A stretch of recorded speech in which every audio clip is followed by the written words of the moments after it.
नमस्कार आदाब, मेरा नाम है सरवत और आप देख रही हैं और नारी। 15 मार्च दुनिया का दूसरा सबसे शांतिपूर्ण देश न्यूजीलैंड। यहाँ एक जगह है क्राइस्ट चर्च। जुम्मे का दिन था तो लोग मस्जिदों में नमाज अदा करने गए हुए थे। तभी अंधाधुंध गोलियां चलने लगती हैं। हर तरफ अफरा तफरी मच जाती है। हमले में 50 लोग मार दिए जाते हैं और 50 घायल हो जाते हैं। कुछ घंटों में देश की प्रधानमंत्री जेसिंडा आर्डन काली कमीज पहने, सर पर काला दुपट्टा लपेटे घटनास्थल पर पहुंचती हैं। मृत लोगों के जो परिवार वाले उनके पास जाती हैं। एक छोटे बच्चे के साथ खड़ी महिला, जिसने शायद किसी अपने बहुत ही करीबी को खो दिया था, उसे गले लगाती हैं। महिला रोती है। जेसिंडा महिला को और कसकर भींच लेती हैं।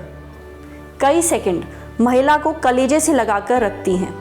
इसके बाद जेसिंडा एक प्रेस कॉन्फ्रेंस में कहती हैं कि उन्होंने, यानी जो मुस्लिम समुदाय है, उन्होंने इस मुल्क को अपना मुल्क चुना है, इसलिए ये उनका मुल्क है। हमला ब्रिटन टेनेंट नाम के एक आदमी ने किया था। ये ऑस्ट्रेलिया का रहने वाला था। प्रधानमंत्री जेसिंडा ने इसे आतंकवादी हमला करार कर दिया। ये कहना बहुत बड़ी बात थी, क्योंकि दुनिया भर की मीडिया के साथ साथ कई लोग भी इसे हेट क्राइम कह रहे थे। पर ये हेट क्राइम नहीं था, ये एक आतंकी हमला था जो कि बहुत तफसील से प्लान किया गया था और जिसमें 50 लोगों ने अपनी जान गंवाई। जेसिंडा ने कहा कि ब्रिटन टेनेंट के विचारों के लिए इस देश में ना ही कोई जगह है और ना ही पूरी दुनिया में। साथ ही जेसिंडा ने यह भी ऐलान किया कि मारे गए लोगों के जो परिवार वाले हैं, उनको उनके जनाजे का खर्चा नहीं उठाना होगा और ये काम न्यूजीलैंड की सरकार करेगी। तो कौन है जेसिंडा आर्डन? जिस प्रधानमंत्री की हम बात कर रहे हैं वो 38 साल की, किसी भी धर्म को ना मानने वाली एक बिन ब्याही माँ है। जैसे हम इंडिया में देश की पॉलिटिक्स से तो दूर शायद अपने घर में भी घुसने लायक ना समझें। जेसिंडा न्यूजीलैंड की 40वीं प्राइम मिनिस्टर हैं।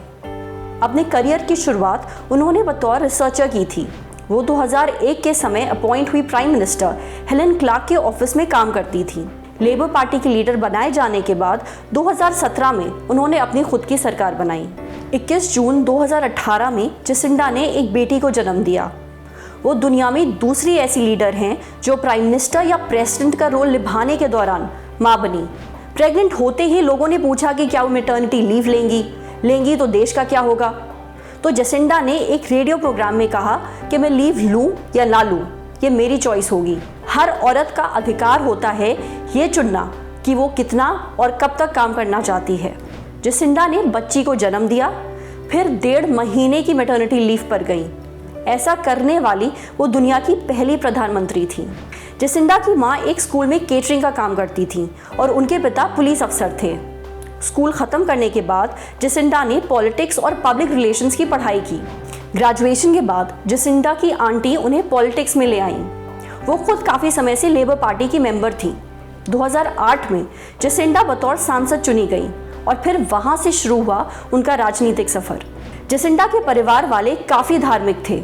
उनको बतौर मॉर्मन पाला गया था। ये क्रिश्चियनिटी की ही एक शाखा होती है। पर जेसिंडा को अपने धर्म में सिखाई जा रही कुछ चीज़ों से काफ़ी दिक्कत थी। वो गे समुदाय के हक में बोलती थी और उनका जो धर्म था वो उसकी इजाज़त नहीं देता था। इसलिए जेसिंडा ने अपना धर्म छोड़ने का फैसला किया। 2012 में जेसिंडा क्लार्क गेफर्ड से मिली। वो एक टीवी एंकर हैं। दोनों की मुलाकात उनके एक कॉमन दोस्त ने करवाई थी। पहली मुलाकात के बाद दोनों काफ़ी समय तक नहीं मिले। एक दिन किसी काम से क्लार्क ने जेसिंडा को कॉल किया। फिर क्या था, दोनों एक दूसरे को पसंद करने लगे। उन्होंने शादी नहीं की, पर वो एक साथ रहते हैं और अपना परिवार चलाते हैं। दोनों ने एक बिल्ली पाली जो काफ़ी वर्ल्ड फेमस हो गई, क्योंकि उसका खुद का एक ट्विटर पर अकाउंट था। 2017 में उस बिल्ली के एक एक्सीडेंट में मौत हो गई। जेसिंडा 2017 में प्रधानमंत्री बनी थी। उनकी छवि एक सॉफ्ट व्यक्ति के तौर पर रही थी, जो धाकड़ और दबंग से ज़्यादा कोमल और धैर्यवान लगती थी। उनके आलोचकों ने कहा, यही रवैया रहा तो सरकार नहीं चलेगी। जवाब में जेसिंडा ने कहा कि दूसरों के दर्द को समझना और एक शांत हृदय रखना ही असल बहादुरी है। मुझे गर्व है कि मेरी पॉलिटिक्स में करुणा और भाव है।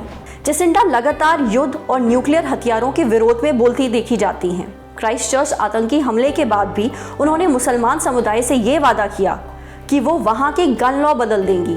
यानी लोगों को जो आसानी से बंदूक रख पाने की सुविधा मिली है उसमें बदलाव करेंगी।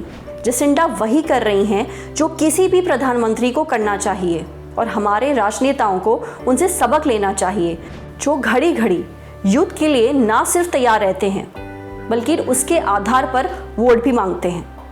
आपको हमारी ये वीडियो कैसा लगा हमें कमेंट सेक्शन में ज़रूर बताइए। अगर ये वीडियो आप फेसबुक पे देख रही हैं तो हमारी फेसबुक पेज को लाइक करिए, और अगर ये वीडियो आप यूट्यूब पे देख रही हैं तो हमारे और नारी यूट्यूब चैनल को सब्सक्राइब करिए। Thank you.